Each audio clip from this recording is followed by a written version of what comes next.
All right, so welcome sa ato ang live Bible teaching.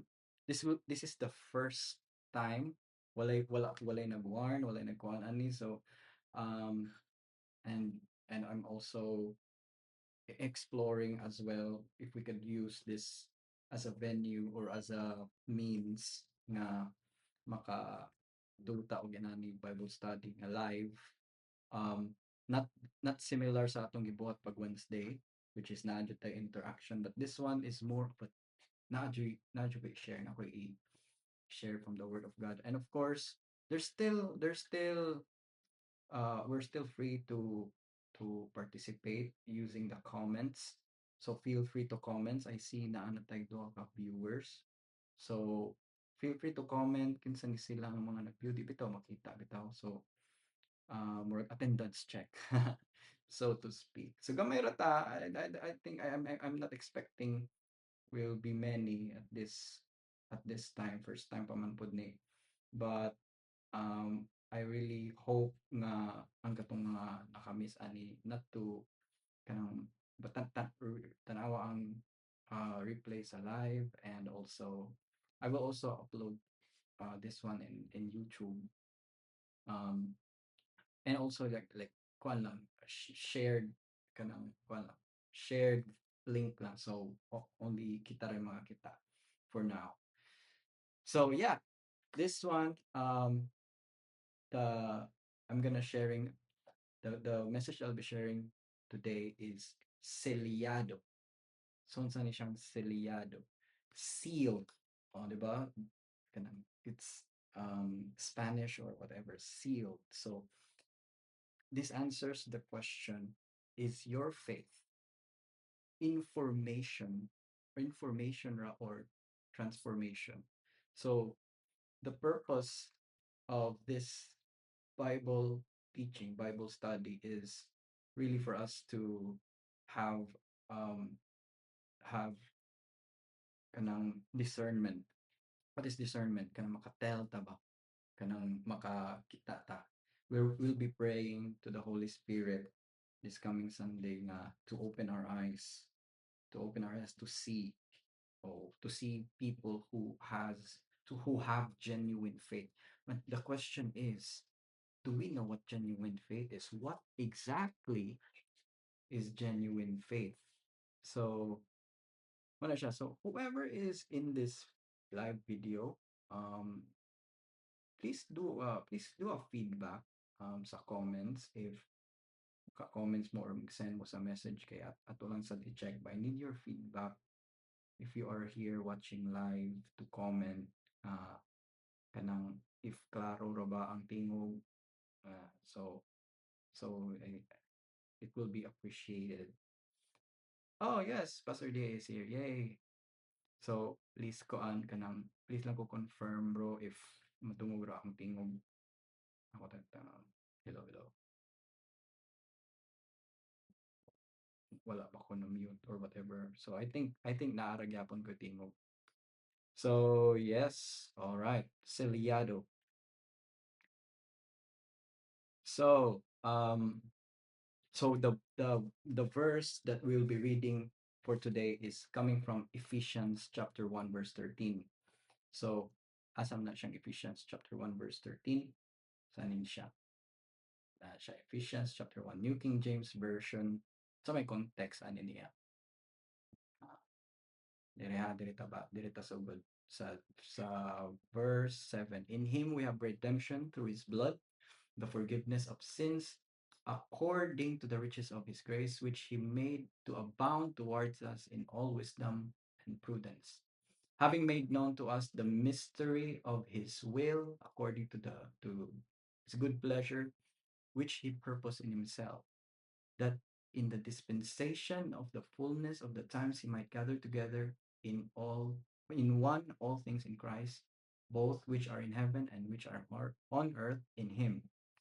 In him we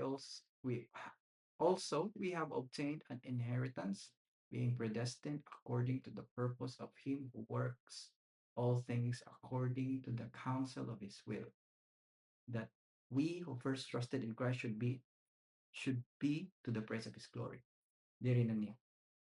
In him you also trusted after you heard the word of truth, the gospel of salvation.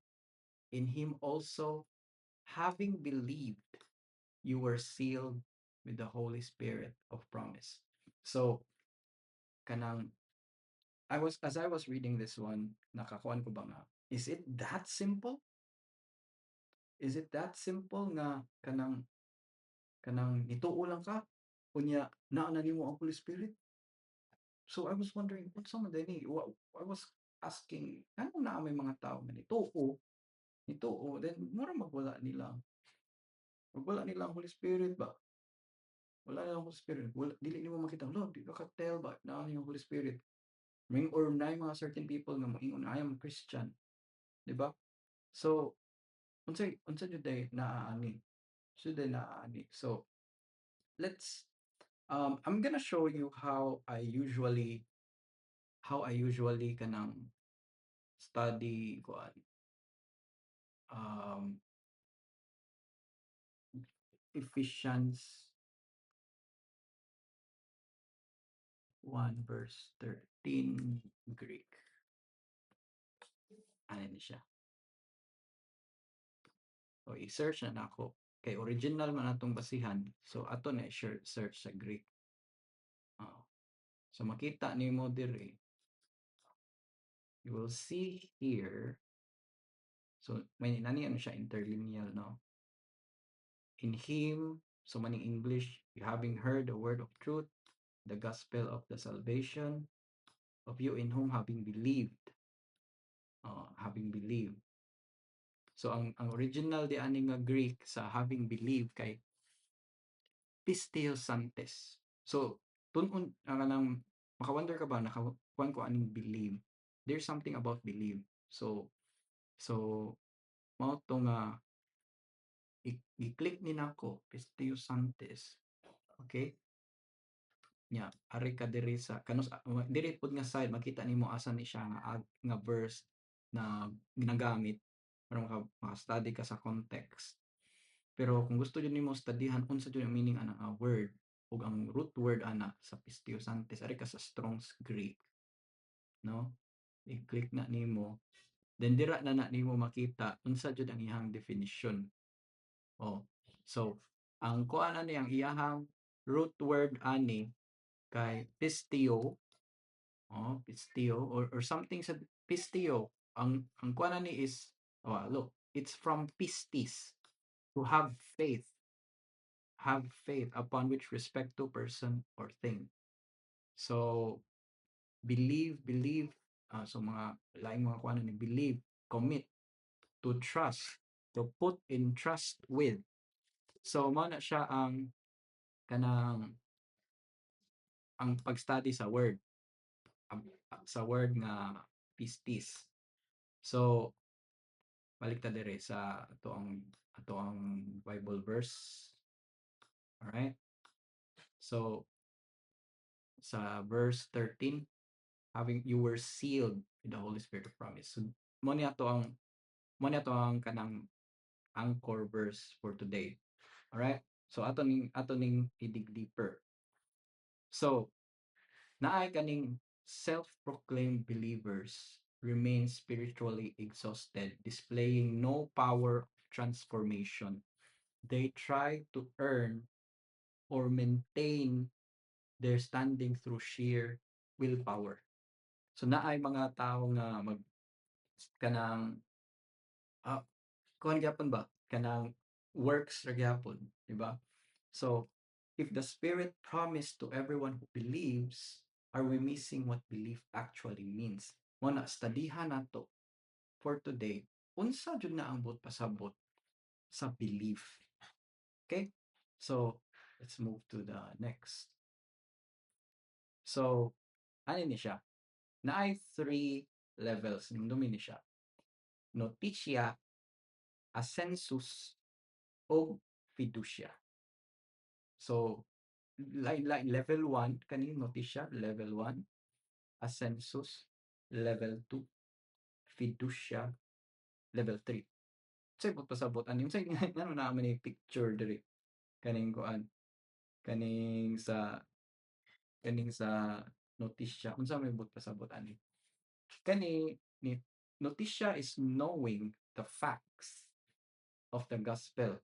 So sakto nga facts. So importante kay na like we know example kaning unsa ni na sa Titanic kaning bangka, you know for a fact na kung malunod ang bangka, um, musakay ka sa malunod ang barko, musakay ka sa lifeboat. You believe that if you musakay na ka sa lifeboat, maluwas ka sa pagkalunod sa bangka. You believe it. So information, that's information. But what's the use of information? Mani siya ang puwang sa notisya. What's the use of information knowing nga kanang kung sakay ka sa bangka kay di ka malunod, kuyog sa barko. Pero wa gyapon ka ni sakay. So lunod gyapon ka kapil sa barko, di ba? So mana siyang notisya.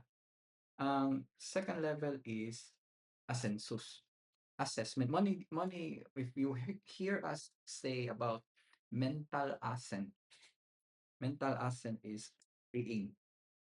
agreeing nga kung there's an agreement.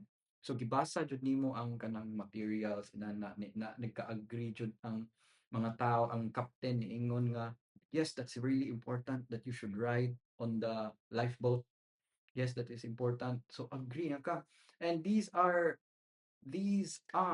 similar to people nga Jesus is the only Lord and Savior. Jesus is the only God. And Jesus is the way, the truth, and the life.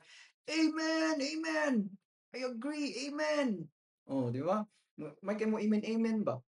May ka mo amen, amen. Kay, and nag-amen, amen ang mga tao. Nito ang mga tao, ana. Then, amen po kagapil. um, but still, and similar to this, pareha ra gyapon ani.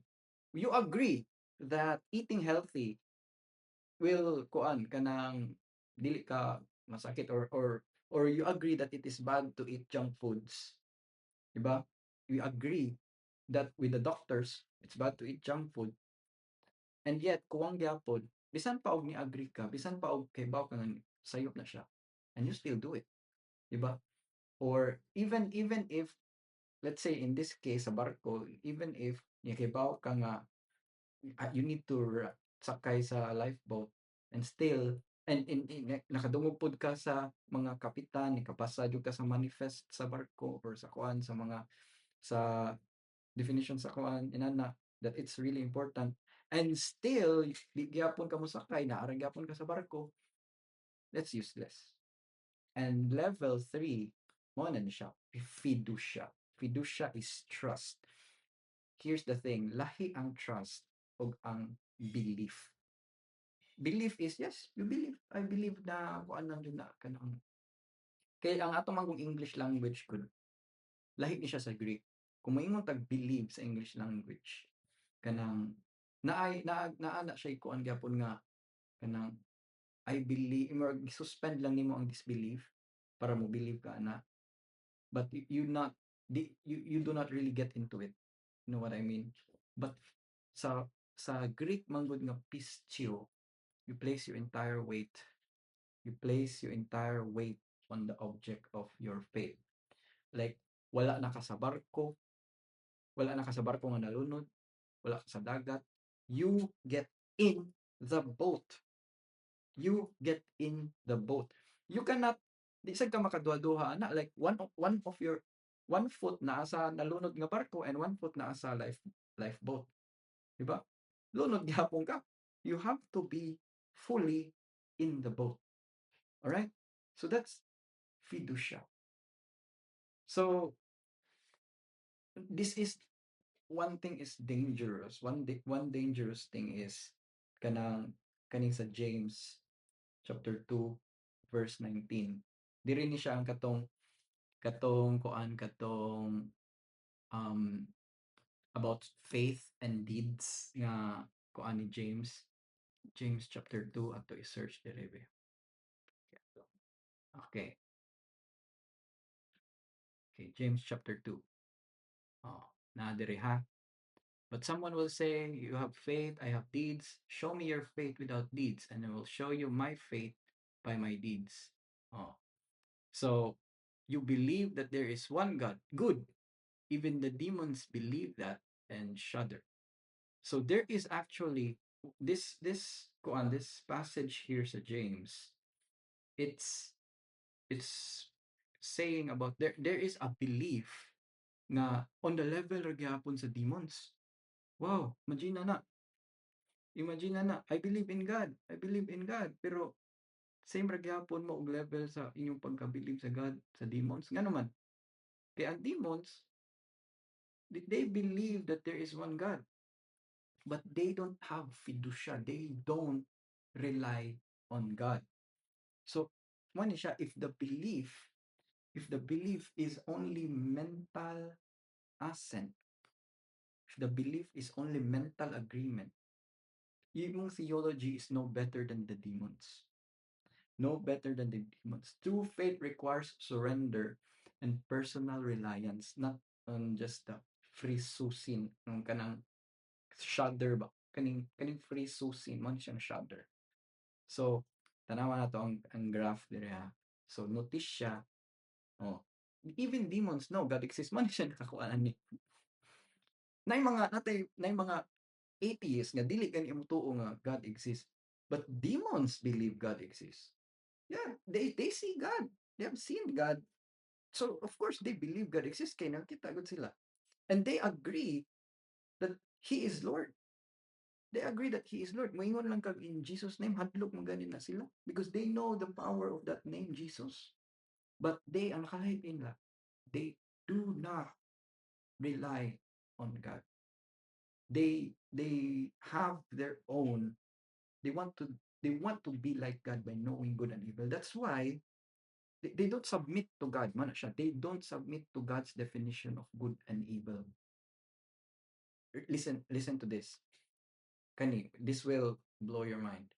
Satan is not against morality. Satan is not against morality. He's not against you doing good. Oh, come on, that is good. He's not against you doing good. He's not against you giving to the poor. He's not against you marrying one person. He's not against you helping your parents. Of course, he's not against you. Unsa man ang against him? He is against you believing in Jesus Christ. He is against you believing in his finished work. Kaya nga no, he knows that good deeds cannot bring us to heaven. We may do good all our lives, but that's not gonna bring us to heaven. And that's why nakikon dito, the fruit of the knowledge of good and evil. Of course, people know we want to do good. That's why we want to define, we want to do good as we define it as good. But not how God defined it as good. Not how God defined it as good. So, so he's not against Quran. And so they do not submit to the will of God.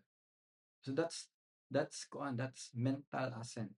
And many of kanang sa Filipinos, especially ang kanang ano ni siya? Kita mo sa next slide. Oh, kani. Look at this. Look at this. This is the structure. I mo ni observation ako sa Philippine setting. Arita dirita tanawon tani. First, our country our country is predominantly Catholic, di ba? Predominantly Roman Catholic. We're probably the only remaining Christian country in Asia, the only country other than Vatican nga illegal pa ang dili pa legal ang divorce or inana. So proudly and yet nagyapon ko an mga kanang sa mga pangbuhat-buhat sa gobyerno, whatever. So, wala, predominantly Catholic. Ang problema lang jud ani jud is most Catholics naman ganito yung mga hecklers diya sa atong Facebook page nga kanang sa video ni Pastor DA mang-comment nga oh sa man na daghang mga bag-ong sulpot na the the real religion is Roman Catholic maura nana. So and they always talk about tradition tradition mao man gud ang church fathers inana mo their basis of mao jud ang real nga church kay their church fathers ilang matrace dito sa first pope which is si Saint Peter. So any other churches kay mga bag-ong sulpot, that's how they define it. And they always daghan kay sila mga kuan diya like rituals, mga processions, novenas, mass, minana. So in terms of kuan, in terms of adhering, yes, the Catholics read the Bible every Sunday. Di ba? Basa. I, um, I I'm I was I was raised in a Catholic family. I was a really kuan kanang Katoliko jud kay kong dako. I wanted my family to go to church every Sunday nana. And na sa kadaghan ako sige at tinog misa kay nakaibaw ako sa flow ba. So magbasa na og kuan, magbasa og sa first reading magbasa og epistles, mga letters ni Paul o sunod ana kay kanang inaay mga second reading mag magbasa og kuan kanang sa every Sunday na second reading usually sa kuan sa Old Old Testament ana. Then naasa dayoy Psalms, Salmo Responsorio, oh, di ba? Yeah. Then sa sunod ana kay Gospel, Matthew, Mark, Luke, and John ana. So Catholics read the Bible. Catholics kanang kuan. But ang nakakuan lang jud is there are traditions nga na and they don't believe in sola scriptura which ang truth is only the Bible. And need jud na nimo basahon jud ang mga catechisms ang kuan and mo na siya the Catholic Church as a whole. But not but here's the thing, lahi jud ang Catholic Church, lahi ang level of religiosity sa Catholic Church diri sa Pilipinas. Um, there are Catholic Church even in the US na mga Catholic, but they are more kuan kanang I have a cousin sa US. Um, they are not as religious Catholics compared to the Filipinos. Wala sila pista, wala sila nobina, wala mga none of those things. Kita the next level ang pagka-relihiyoso sa mga Katoliko diri sa Pilipinas. Practices, mga rituals, mga pista, mga kuan. So that that's kanang kuan. And that is why lisod kaayo ang pagnotisya palang gani daan kay tungod sa convoluted na kaayo nga mag layo na kay ba like like nagnaanay Mary, naanay mga saints. So kung ano kayo murag dili na jud kayo focus ba on Jesus ba. So mo na siya. Then there are people nga murag na nakuha na sa mga Katoliko or na like kanang oy nakabantay na ba unsa man ni ka sulaan ni mo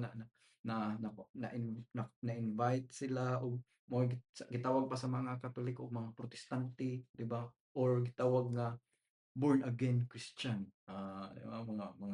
Mga born again or kanang mga gitawag nga Baptist inana then kana naay mga born again sad nga bag-ong nakagawa sa Katoliko kunya I'm speaking from experience inana sa jud ko sa una kanang grabe kay ko manaway uy sa man na kanang simba ko ana kanang grabe kay kung manaway sa Katoliko ba after kanang pagka first din ako kuan jud sa Christianity, kanang manaway ko sa kanang worship of idols and ano, idolatry na ano na di na pud na. So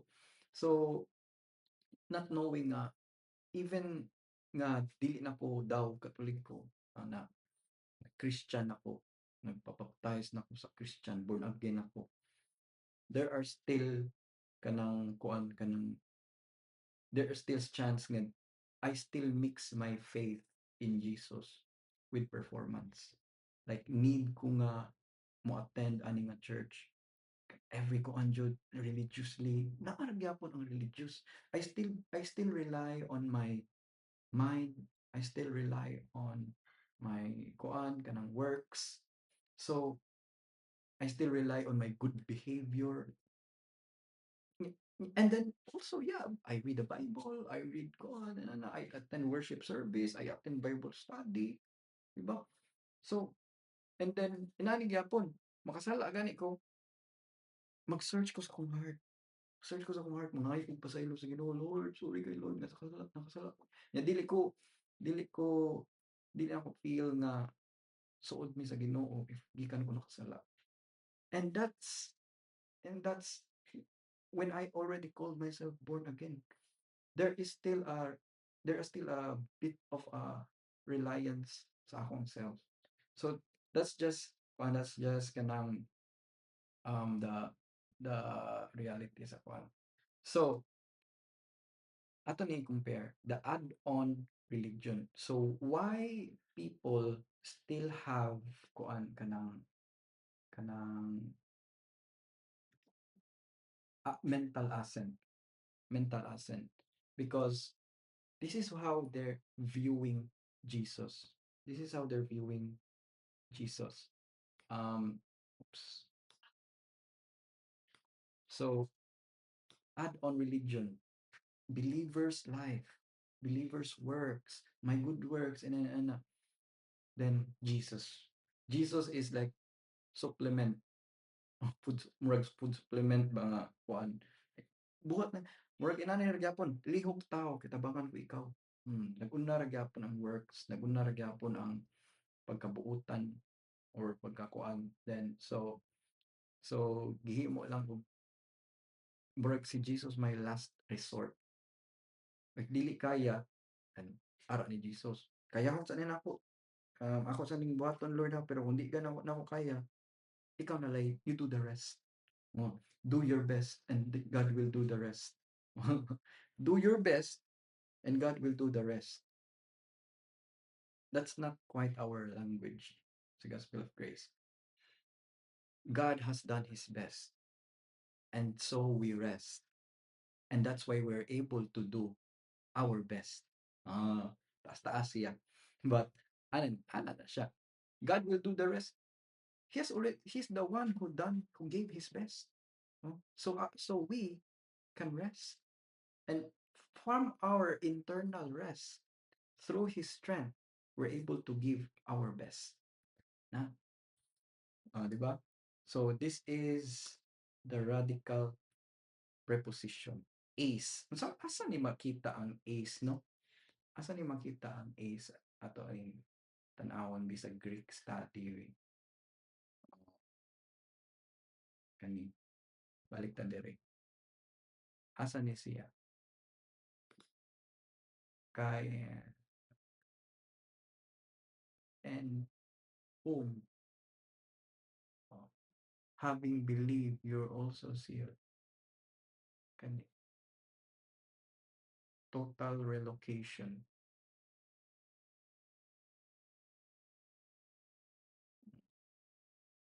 Sa balik ta. Dire lang ta. Okay. So in him. So nibalhin na jud ka in him, ni relocate na ka in him. So this is you, the believer, and your life is hidden in Christ Jesus. Your life is hidden in Christ Jesus. Amen, Pastor Day. This is the gospel indeed. So, kanang your life is hidden in Christ Jesus. Total relocation, abandoning the old ground entirely and stepping into Him. as the sole foundation. Do not make Jesus as your last resort. He has to be your one and only resort. Oh, di ba? Kanang dili na si Jesus kay nyara na ko mo doon ni Jesus na okay na akong life na. That is total relocation, abandoning the old ground. So, natoy gasulti nako kailangan jud lig-on atong pagtuo. Lig-on saan nang lig-on nga pagtuo? Saon man ang paglig-on sa atong pagtuo kay tuo jud ko Lord. Effort tuo jud ko Lord. Ana lig-on ka nang nani kalig-on ako pagtuo eh. Nani kalig-on ako pagtuo eh. Ah, ana na siya nga lig-on. Sa mga pagpalig-on sa pagtuo. Ang kalig-on sa pagtuo nimo sa Ginoo kay lig-on na jud na daan. Lig-on na jud na daan. Ang dili ka mag-think unsaon nimo pagpamasol-masol para molikon imong pagtuo sa Ginoo. Ang key ana is same sa atong message this coming Sunday is letting go. Repeat this after me. Letting go. Let it go. Let it go. Can't hold it back. Oh, let it go. Let go of the other things that you will believe aside from Jesus. Let go of kanang your idols. Let go of your idols.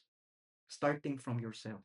Sometimes you idolize yourself so much. You idolize your strength, you idolize your mind, you idolize your abilities. Let go. Let go of your ways. Let go of your ways. Let me share to you this word here, Isaiah 55. Okay. Isaiah 55. Let me open this one here. Okay, Isaiah 55. Oh, look. Let's read this together. Seek the Lord while he may be found. Call on him while he is near. Let the wicked forsake his ways. Mani ang gitawag nato nga letting go. Let the wicked forsake his ways and the unrighteous their thoughts. Let them turn to the Lord, and he will have mercy on them, and to our God, for he will freely pardon. For my thoughts are not your thoughts, neither are your ways my ways, declares the Lord. As the heavens are higher than the earth, so are my ways higher than your ways, and my thoughts than your thoughts. As the rain and the snow come down from heaven and do not return to it without watering the earth and making it bud and flourish, so that it yields seed for the sower and bread for the eater, so is my word that goes out from my mouth. It will not return to me empty, but it will accomplish what I desire and achieve the purpose for which I sent it. Kaning a word, this is Jesus Christ. The word became flesh. He is the one that kanang nagplant. And he will not return to me empty. Because when Jesus ascended from heaven, when Jesus went up from heaven, he brought us with him, for we are in him when we believe in him. So let's let's kani let the wicked forsake their ways and the unrighteous their thoughts. So pag ang pagpalig-on sa ang pagpalig-on sa pagtuo dili im sige wag ka na dili na sige kinana. It's letting go of your means, letting go of your mga wrong beliefs. So mani siya ang kaning sa silyado. Oh, ang silyado mani siya ang seal. So seal atong ikuan ang seal no kanang sa asad. So, unsay kuan ani nga seal? Unsay language ni Paul ani nga gigamit? sa context ani ba sa panahon sa nagsuwat siya ani nga letter. Kung magpadagan ka og kuan kanang package naa na siya seal nga kanang na it's a sign of ownership.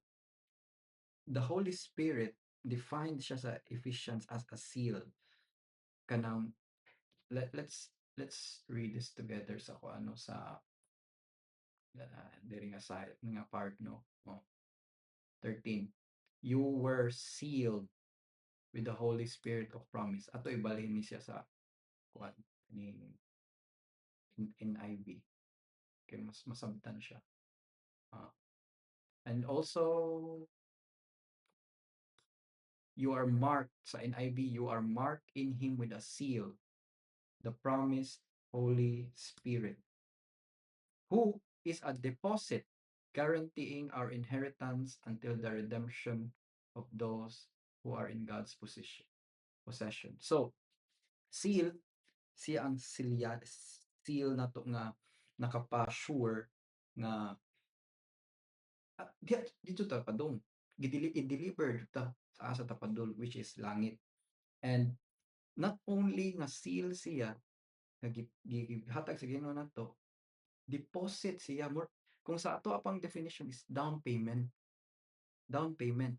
Kung ni down na ka, kung kinsa may familiar diha og kuan, ni down payment na ka, mahug na murag nagpa-reserve na ka. So gi-down payment ta sa Ginoo, gireserba na ta niya. Oh, di ba? Gireserba na ta niya para sa langit. So mao na siya ang kuan sa seal. So there's ownership, ownership belongs entirely to the king, stamped as personal property. Security protected by the empire. Tampering answers directly to divine authority. Authenticity, genuine article authenticated by the Spirit, not a counterfeit. So, when weight is placed, anin siya? Listen to this. Kanang, if nisakay na jud ka, all in. Again, all in. Are you all in? Are you all in Christ? Type in the comments, all in. All in. My body, my spirit, my soul, all in. Wala na ko'y mga reserba. Like ka na manguyab ka sa imong na-crushan nimo ba, di ba? All in ako nimo day. Wala na ko'y um, wala na ko'y spare tire. Ikaw na jud. Oh, di ba?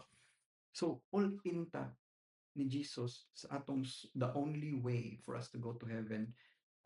Wala na tay backup plan. Yeah, basta kung dili ni tinuod si Jesus, kanang muampo na lang pud ko ni Muhammad or ni Allah or ni Buddha kay basig sila to tinuod ang kuan sila basig sila ang Ginoo sila ang tinuod ng Ginoo.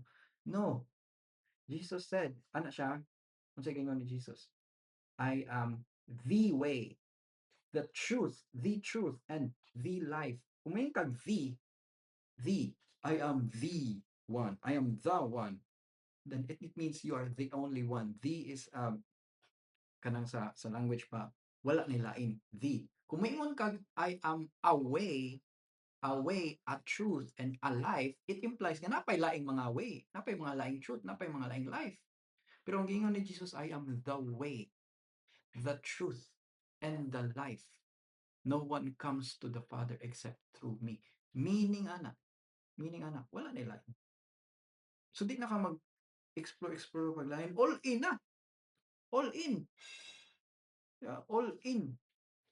So, kung makaingon na kag all in sa finished work of Jesus Christ. Jesus Christ na natatanan. Wala na ilahin. Wala kay apil na ka, wala kay labot. Tanan nimo mga good deeds, dili na nimo mahimong bargaining chip sa Ginoo. Anin siya. Dili na nimo kwan. Mabot ka, pangutan unti ka, malangit na ka, ay kung mamatay ka, nga pangutanon ka sa kwan ba sa sa picture pa sa langit na imong tanan yung nganong pasudlon man ti ka diri, nganong pasudlon man ti ka diri sa langit, unsa man imong itubag, moingon ka nga ay kuan man ko kanang worship team ko sa NCC, sudlat makasud jud ko ni kay worship team ko sa NCC or nag-ushering ba ako sa NCC or kuan ba ako kanang nabi ako sa Santo Niño tig kuan ba ako didto tig limpyo. Huh, butanan ako no. Or pastor ko sa NCC. Oh, or kuan ka ng nag-Bible study ba ako, attend ba ako Bible study, Pastor Tiff. Kasula ko sa langit. Wrong. Ang masulti ra jud nimo is kuan, wala jud humble down jud ka nga I am unworthy. By myself, I am unworthy to enter heaven. The only way I can enter heaven is because of Jesus, because of what He's done for me. That's the only way. Manang all in. And sa mga nag-ingon nga all in, sa mga nag-ingon nga Jesus is the only way for me to enter heaven, then you are marked by the Holy Spirit. And you are already sealed. And the Holy Spirit is already deposited in you and guaranteeing your inheritance. Wala na kay backup. Wala na kay backup plan. Oh, na. Sure na ka. So down payment, there's a down payment and the legal proof. The Spirit is the guarantee, and this is not a package job to keep itself sealed. So kaniya, pasahon taniha, diagnostic pivot. It is not the package's job to keep itself sealed. Kinsa man ang package? Kita. Dili na nato trabaho nga ma-sealed ta. Kaya naamang mga mag-teach God nga we can lose our salvation. Na ay mag-teach ba nga kanang uy, dapat jud nato nga kuan ha, dapat jud ta nga dapat ta mag binutan kay malus na to atong salvation. So kanang dili na nato trabaho nga ma-keep ta sealed. The only security rests in the king's reputation to deliver the package safely. Not your so it's not about you holding on to God. It's not about you holding on to God. It's about God holding on to you. So do not fear. Naamang ko yung mga kuan gud nga pero magtudlo nga you can lose your salvation. Di ka mo attend Sunday, wala kay attend upat ka Sunday or tulo ka Sunday, you lose your salvation. Di ba? O balik na ka sa kalibutan, nagkuan na ka, you lose your salvation. So, na yung mga inana na teaching ba na you can lose your salvation. But you cannot lose what you never had. But if you are in Christ, ang giingon ni Jesus kanang nakoy pakita ng verse. John chapter 6. Sa man to the will of the Father. Dire, John chapter 6. Asa to? The will of the Father.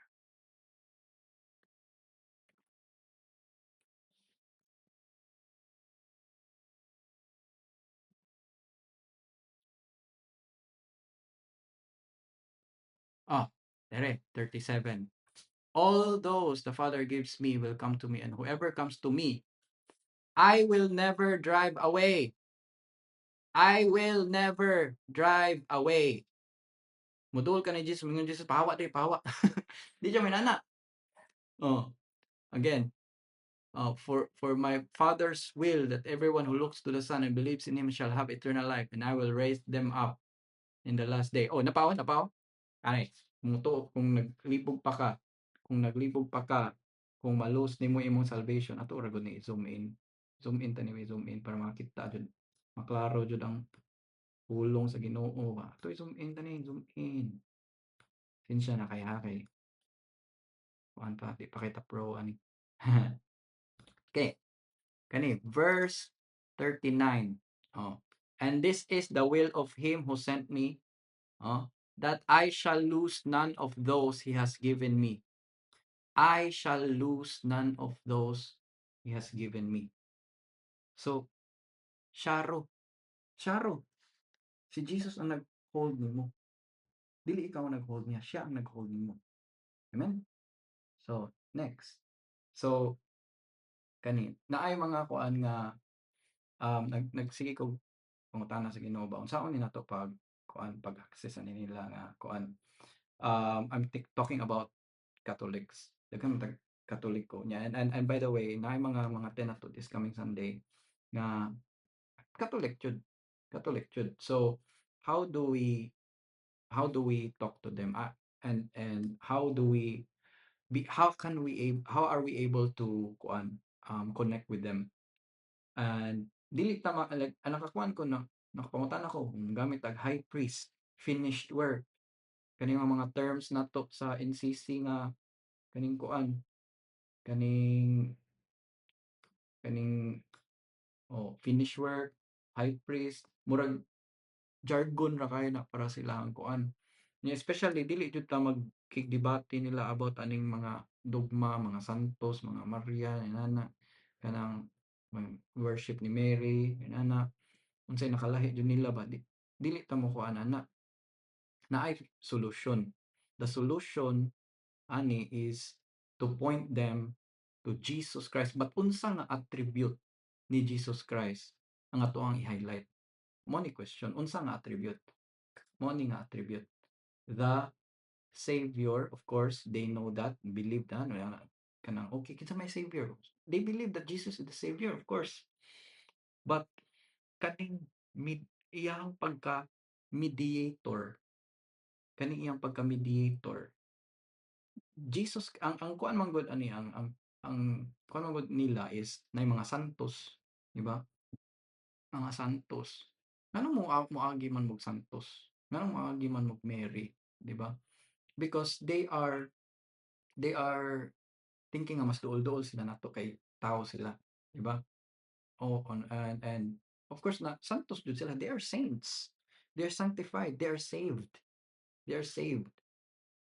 But the only person nga nga truly the true mediator between God and man is someone who should also be God and man, who should also be both God and man, because sa for God to rescue fully, so duha duha dapat God siya, for God to rescue fully and for man to listen.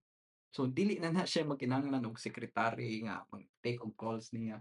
He is already God and he is also man. So he's the perfect mediator and he's also the perfect sympathizer because he suffered with us. He's not just a God who knows everything. He's a man who's experienced everything. Is a living, breathing person who wept, nihilak siya pagkamatay ni Lazarus. So he sympathized with us and ultimately he is our shepherd. The sheep do not save themselves. The shepherd's reputation built on keeping the flock. So, which attribute atong ikuan? Jesus Christ, the true mediator between God and man. He is both God and man. That's why he's the perfect and only mediator. So, amen. So, now let's to hapit na ta mo close, hapit na ta ma-end. What's the importance of knowing this? Why am I teaching this? Why am I sharing this today?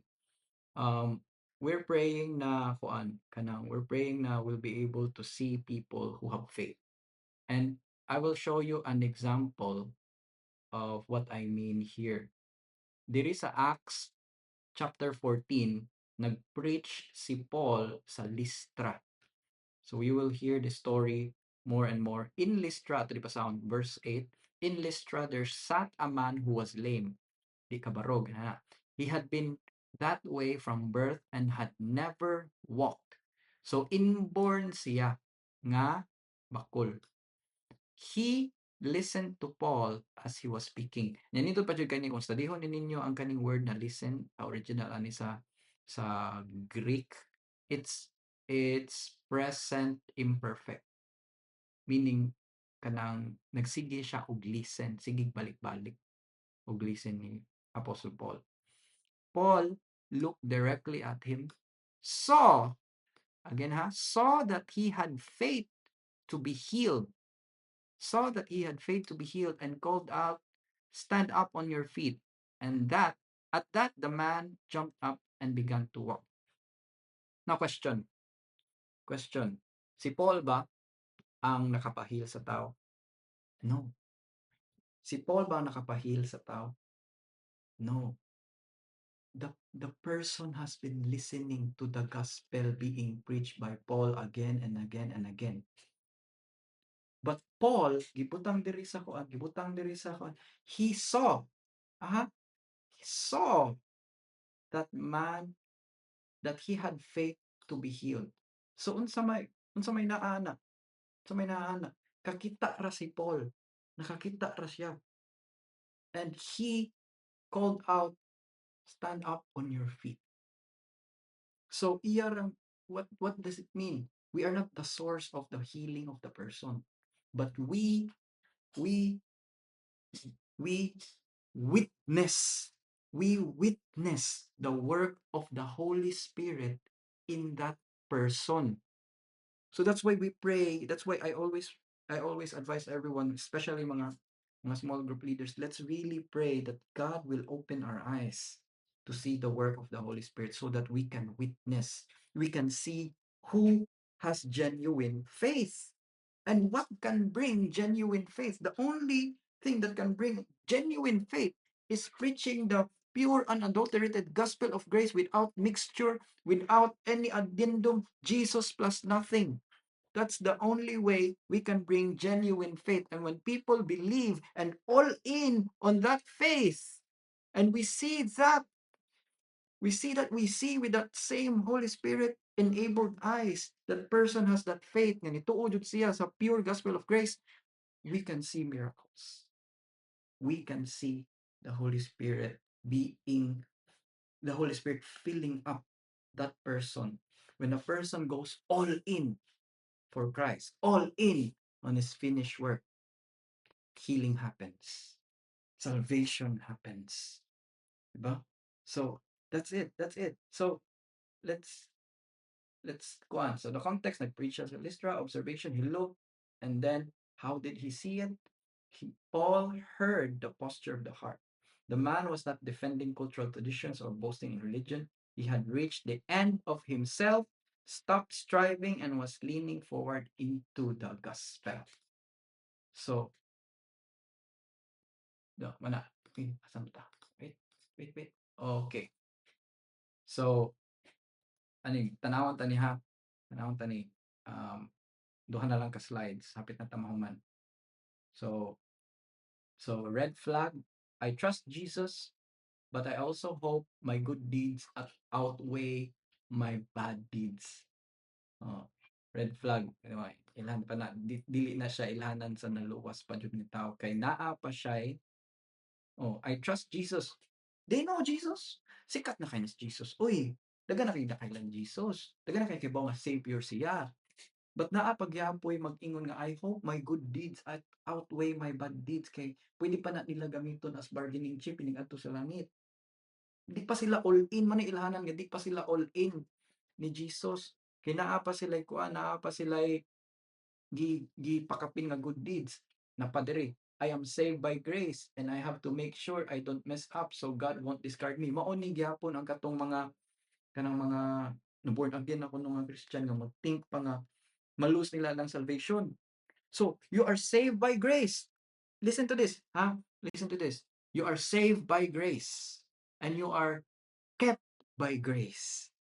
For God who began a good work in you will bring it to completion in the day of Christ Jesus. Siya ang nagsugod, siya ang human. He is the Alpha and the Omega. So, di ka mingon, I am sinner saved by grace. No, you are saved by grace. And do not fear losing your salvation. You will be kept by grace. Where sin increase, grace abounds even more. So, masayop ka, makasala ka, yung di ka alos na, wala, GG na, wala na, finish na, wala na akong kuan, wala na ako ang kaluwasan. As if mas grabe ang sin kaysa sa blood sa Ginoo. As if you can out-sin God's grace. No. You can sin. You can sin, but God has already covered that sin by his blood. Jesus has already covered that sin by his blood. That does that mean nga magsige na napunta ka sa lakip just because kanang kanang unlimited natong forgiveness? No. No. God's grace doesn't just cover your sin. He gives you the Holy Spirit to rise up above sin, to be to be more than conquerors in Christ Jesus, to stand up every time we fall. Ano siya? Again, napos yung mga kuan, split trust. My life is a mess, but I have absolutely no other hope except my except what Jesus did for me. Oh. So, my life is a mess. Oh. So, makita na nimo. Oh, sa kani siya, kaning kinalasan, sakto ni. Kaning kinalasan, mao ni ilhanan nga, oh, my life is a mess. Humility, accountability, honesty. But I have absolutely no other hope except for what Jesus did for me. This is the real kuan. Weight is fully in Christ. True pistio, ready for the seal. Oh. Kay wa na siya laing kadpatulungan. Jesus ra jud. So sa kaning first two, weight is performance. Ascensus gyapon. Nituo siyang Jesus.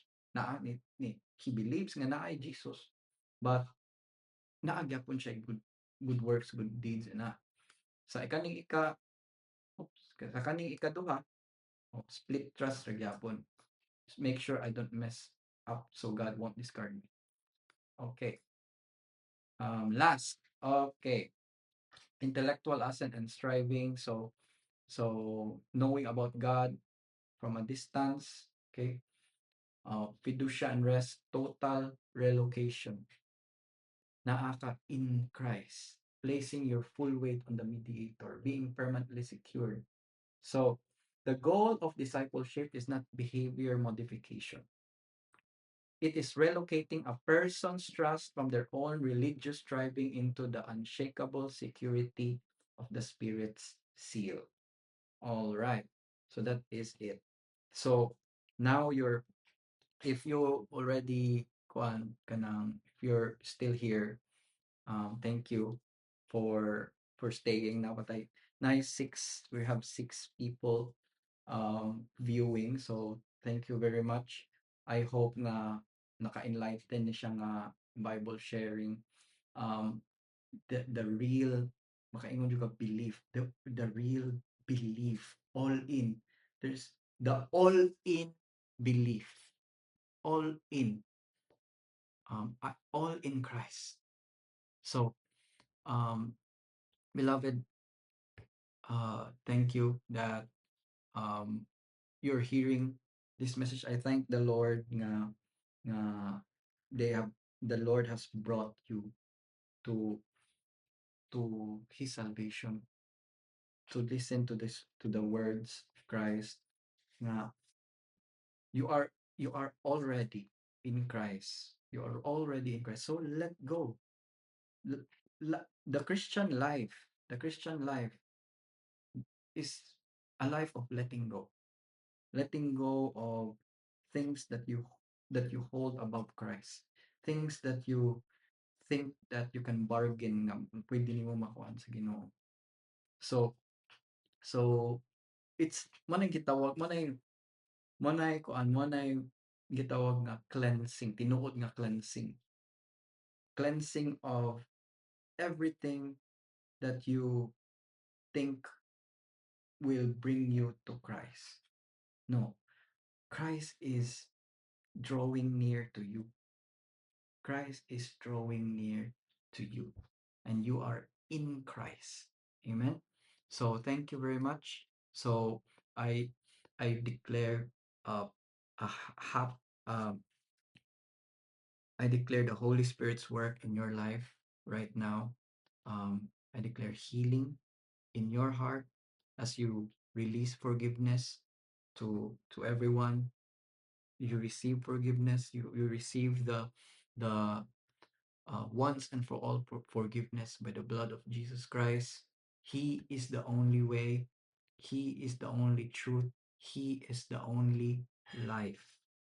And so I pray that he, by your faith in him, by your all in faith in him, he will clothe you, clothe us by the Holy Spirit, by the power from on high.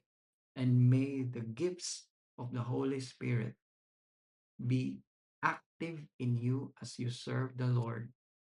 May the gifts of wisdom, knowledge, understanding, and, and discernment be guiding you. May He open your eyes to see genuine faith, to see genuine faith in people who receive, who has heard the pure gospel of grace through our mouths, not just my mouth, but through your mouth as well. May you receive the gift of prophecy to encourage people, to remind them of their inheritance in Christ Jesus, to build up each other, to, to remind them from the Word of God, the faithful Word of God, that His Word is above the world. His Word is the reality above the reality of this world.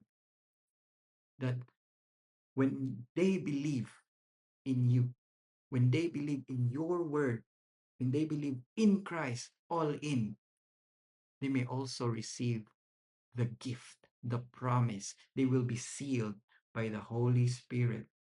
Their address will be the same as your address in heaven, in Christ. And may we become a large family. May we see people um, receive Jesus Christ. May we experience first love, our first love of finding Jesus Christ over and over again as we see more sheep being found and more people being added to our family. May the Lord grow us in love for each other as we follow his command to love one another. By this they will know that you're my disciples if you love one another. So thank you very much, family, for coming here. Thank you for watching this video. Thank you for, even though wala mo diri, thank you for watching the live.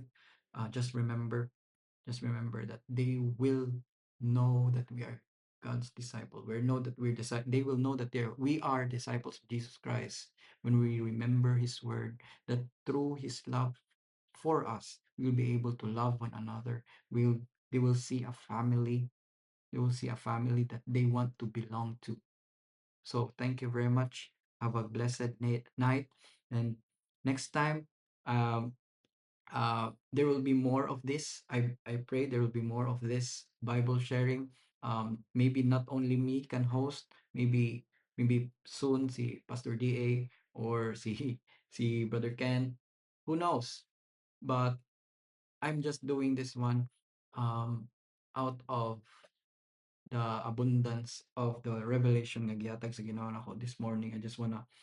I cannot share this one in a form of reel. I cannot share this one in a form of any blog post or whatever. So, um, and there's a lot more. So, so um, that's why stay, stay, uh, keep in touch. All right. So see you this Sunday. Have a blessed night. That, um, that's all. Thanks. Have a good night. Bye.